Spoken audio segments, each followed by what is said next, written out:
Hello hello friends, good morning. आज हम कक्षा 4 विषय गणित में चैप्टर नंबर 3 भोपाल की सैर उसका अगला पार्ट देखने वाले हैं। हमने लास्ट वीडियो में देखा था कि वे लोग उनकी बसों का जो डीजल है वो ख़त्म हो जाता है, तो वह लोग पेट्रोल पंप पे डीजल भरवाने के लिए रुकते हैं। ठीक है, तो अब वो लोग आगे जाते हैं, तो हम भी चलते हैं भीमबेटका की और बसों में डीजल भरवाने के बाद यात्रा फिर से शुरू हो गई। अब बच्चों को यह बताया गया कि वे पहले भीमबेटका रुकेंगे। अंजन प्रश्न पूछता है, भीमबेटका क्या है? रैना मैडम, यह एक जगह है जहाँ बहुत सारी गुफाएं हैं और गुफाओं में चित्रकारी की गई है जिन्हें 10,000 साल पहले बनाया गया था। सुमोतो कहता है, 10,000 साल? मैं तो 1,000 साल पहले के बारे में भी नहीं सोच सकता। गोपी, ओ 1,000 साल तो बहुत होते हैं। मैं तो 100 साल पहले के बारे में भी नहीं सोच सकता। इतने में गौरी कहती है, मैं 100 साल के बारे में सोच सकती हूँ क्योंकि मेरे पिताजी की दादी माँ 100 साल की हैं। मंजीत कहता है, इसका मतलब ये गुफाएं लगभग 100 परदादी माँ जितनी पुरानी हैं। सभी जोर जोर से हंस पड़े। हा हा हा। बच्चे गुफाओं में की गई चित्रकारी को देखना चाहते थे। लगभग 11 बजे वे भीमबेटका पहुंचे। कमाल है, 10,000 साल पहले भी ये इतनी अच्छी चित्रकारी कर सकते थे, वे भी चट्टानों पर। तो सामने कहते हैं, अरे ये चट्टानें हजारों साल पुरानी हैं। इतने में शंकर कहता है, इस चित्र में बहुत बड़े बड़े सांड बने हैं। सांड यानी कि बैल के चित्र बने हैं। अरे मुझे एक बात सूझी है, इन चित्रों में सांडों को गिनता हूँ और तुम हिरणों को गिनो। बोनोमाला कहती है, मैं लोगों को गिनती हूँ, देखते हैं कौन ज्यादा है, सांड, हिरण या फिर लोग। तो यहाँ पर शंकर गिनता है 34, 35, 36, 37। मैंने 37 सांड गिने। यानी कि शंकर को सांड की संख्या कितनी मिलती है? 37। फिर जो है बोनोमाला जो है 112, 113, 114 और 117 हिरण गिने, और वो जो है यानी कि हिरण की संख्या कितनी मिलती है? 117। तो अब देखिए यहाँ पर सांड से हिरण कितने ज्यादा हैं। अब हमें दोनों के बीच में सांड जो है यानी कि हिरण जो है वो सांड से ज्यादा है, लेकिन कितने ज्यादा है वह ढूंढने के लिए हमें क्या करना पड़ेगा? हिरण की संख्या में से सांड की संख्या जो है, कितने हैं सांड? पूरे 37। उसको हमें घटाना होगा। हमारा आंसर यहाँ पर आएगा कितना? 7 में से 7 गए 0, 1 में से 3 नहीं जाएंगे तो हम बाजू वाले के पास से उधार लेंगे और यहाँ पर लिखा जाएगा 10 और ये 11 हो जाता है। ठीक है, तो 11 में से 3 गए 8। हमारा जवाब यहाँ पर आएगा 80। ठीक है, तो यहाँ पर सांड से हिरण कितने ज्यादा हैं, तो यहाँ पर हम लिख सकेंगे 80। लेकिन बोनोमाला सबसे ज्यादा खुश थी क्योंकि लोगों की संख्या सांडों और हिरणों की संख्या दोनों को मिलाकर उनसे ज्यादा थी, लेकिन उसकी गिनती 200 से कम थी। अब हमें क्या करना है कि दोनों को मिलाना है। किन किन को? सांड और हिरणों की संख्या को। तो चलिए, सांड और सांड की संख्या कितनी है? 37 और हिरण की संख्या 117। दोनों को मिलाने पर कौन सा जवाब आता है? आपको प्लस करना है, तो हमारा जवाब यहाँ पर आएगा 154। तो हम यहाँ पर 154 पे गोला लगा सकते हैं। चलिए फिर आगे क्या होता है कि गाइड ने बताया कि यहाँ कुल मिलाकर 600 गुफा चित्र हैं। अब हम भीमबेटका से चलने का समय हो गया था। वे वहां लगभग 1 घंटा बिता चुके थे। तो कितने बजे होंगे? यानी कि वह भीमबेटका 11 बजे पहुंचे थे और वहां पर वो 1 घंटा बिताते हैं। ठीक है, तो 1 घंटे के बाद कितने बजे होंगे वहां पर? 12। आखिरकार अब वे भोपाल की ओर चल पड़े। अब उन्हें वहां 1 घंटे से भी कम समय में लगभग 1 बजे तक पहुंच जाना चाहिए। यानी कि हम यहाँ पर लिख सकेंगे 1 बजे तक। चलिए, फिर है भोजन का समय होता है। भोजन का समय, बच्चों को अब तक भूख लग चुकी थी, इसलिए उन्होंने अपने अपने खाने के डिब्बे खोल लिए। बिस्कुट, संतरे और केले भी सभी बसों में बांटे गए। सब बच्चे अपना अपना नाश्ता करते हैं, बाद में उनको बिस्कुट, संतरे और केले भी बांटे जाते हैं।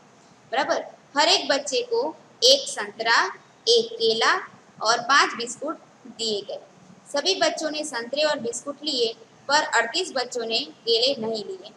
कितने संतरे, कितने बिस्कुट और कितने केले बांटे गए? तो आप देखिए, जैसे कि हमारे पास यहाँ पर प्रवास में जाने वाले 210 बच्चे थे, तो सबको अगर एक एक संतरा बांटा जाता है तो जवाब हमारा आएगा 210 संतरे हुए। ठीक है, फिर आगे हमें बताया गया है कि एक एक केला, लेकिन केले के लिए ये बताया गया कि 38 बच्चों ने केला नहीं लिया, तो हम क्या करेंगे, 210 में से 38 को माइनस करेंगे, तो हमारा जवाब यहाँ पर आएगा 172। ठीक है, तो हम ऐसा लिख सकते हैं कि 210 में से 172 बच्चों ने एक एक केला लिया, तो हमारा जवाब यहाँ पे आएगा 172 केले। फिर बात की गई है कि सभी को 5 बिस्कुट दिया गया, यानी कि 210 बच्चे थे, उनको 5-5 बिस्कुट दिया जाता है, तो 210 बच्चों को 5 बिस्कुट दिया जाएगा, तो आंसर क्या आएगा, यहाँ पर आंसर आ सकता है 1050। ये हमारे ये हुए बिस्कुट। ठीक है, तो आपका ये आंसर यहाँ पे मिल गया, ये वाला। मंजीत और भानु ने जल्दी जल्दी अपना खाना खाया और समय बिताने के लिए पहेलियां बुझाने लगे। तो चलिए, मंजीत जो कहता है, मंजीत पूछता है कि मुझे वह संख्या बताओ कि जो 100 और 150 के बिल्कुल बीच में पड़ती हो। भानु कहता है 120 नहीं, 130 नहीं, यह 125 होगी। मंजीत, बिल्कुल ठीक, अब तुम बताओ, अब तुम पूछो, यानी कि अब मंजीत की बारी आती है। तो फिर उसमें बहुत सारे बच्चे और शामिल हो जाते हैं और वे सभी तरह तरह की पहेलियां बुझाने लगते हैं। तो सबसे पहले है क, मैंने 4-4 टॉफी अपने 4 दोस्तों में बांट दी और 3 टॉफी फिर भी बच गई। कुल कितनी टॉफी मेरे पास थी? क्या बताया गया है कि 4 टॉफी कितने बच्चों को बांटी जाती है? 4 बच्चों को। तो 4 टॉफी 4 बच्चों को बांटा जाता है, तो हम यहाँ पर गुणा करेंगे। ठीक है, तो 4 टॉफी 4 बच्चों को बांटेंगे तो कितने हो जाएंगे, 4 चौके 16। लेकिन फिर भी अभी उसके पास 3 टॉफियां और बची हैं, तो 16 और 3 कितने हो जाएंगे, 19। तो हमारी पहली का जवाब आएगा 19। फिर देखिए ख है, 3, 5 और 7 अंकों को मिलाकर तुम कितनी संख्याएं बना सकते हो? चलिए, तो हम भी देखते हैं यहाँ पर हम कौन कौन सी संख्याएं बना सकते हैं 3, 5 और 7 की मदद से। तो सबसे पहले बनता है 357, फिर बनता है 573, 753, 537, 375 और 735।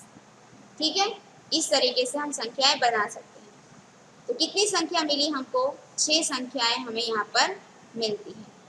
चलिए, आगे है ग, एक संख्या में 8 जोड़ दीजिए, जोड़ दिया जाए तो वह दुगनी हो जाती है, वह संख्या क्या होगी? तब ऐसी कौन सी संख्या है जिसमें 8 जोड़ देने पर वह दुगनी हो जाती है? बराबर, तो वह संख्या है 8।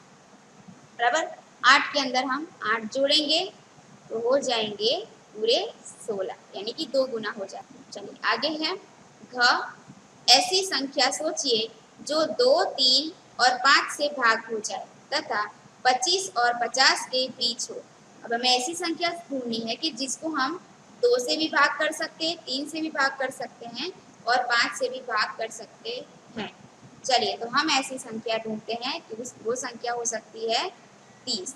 कैसे? जैसे कि 30 है तो उसको हम 2 भाग करेंगे, तो जैसे कि 2 भाग करने पर आता है 15, 15 दूनी 30 हो सकता है। अगर 3 हिस्से करते हैं तो 3 बराबर हिस्सों में करेंगे 10, तो 10 तिया 30 हो जाएगा। और 5 से अगर करते हैं तो 5 छंग 30 हो जाएगा। ठीक है, तो हम यहाँ पर 2 से भी भाग सकते हैं, 3 से भी भाग सकते हैं और 5 से भी कर सकते हैं। ठीक है, तो ये हमारा जवाब यहाँ पर आता है 30। फिर है ड, एक छोटी चींटी 3 सेंटीमीटर 1 मिनट में चढ़ती है और 2 सेंटीमीटर नीचे फिसल जाती है, उसे 2 सेंटीमीटर चढ़ने में कितना समय लगेगा। तो चलिए, जैसे कि हमारा सेंटीमीटर है, यहाँ 0 है, यहाँ पर 1 है, यहाँ पर 2 और यहाँ पर 3 और यहाँ पर है 4। ठीक है, तो एक चींटी यहाँ से शुरू करती है चढ़ना और 1 मिनट में वो 3 सेंटीमीटर तक चढ़ती है और वापस से 2 सेंटीमीटर नीचे फिसल जाती है। यानी कि उसने 1 मीटर में अगर सफल हुई है तो वह सिर्फ 1 सेंटीमीटर चढ़ पाई है, बराबर, लेकिन उसको चढ़ना है 2 सेंटीमीटर पूरा।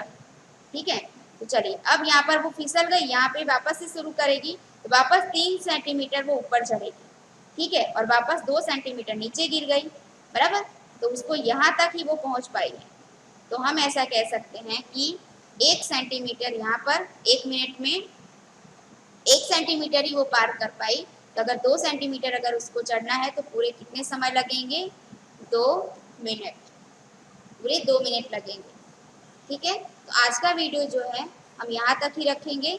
अगले वीडियो में हम कौन सी नाव में बैठेंगे आगे सफ़र में जाने के लिए, वह हम अगले वीडियो में तय करेंगे। ठीक है, तो इसी के साथ आज का वीडियो समाप्त होता है। धन्यवाद।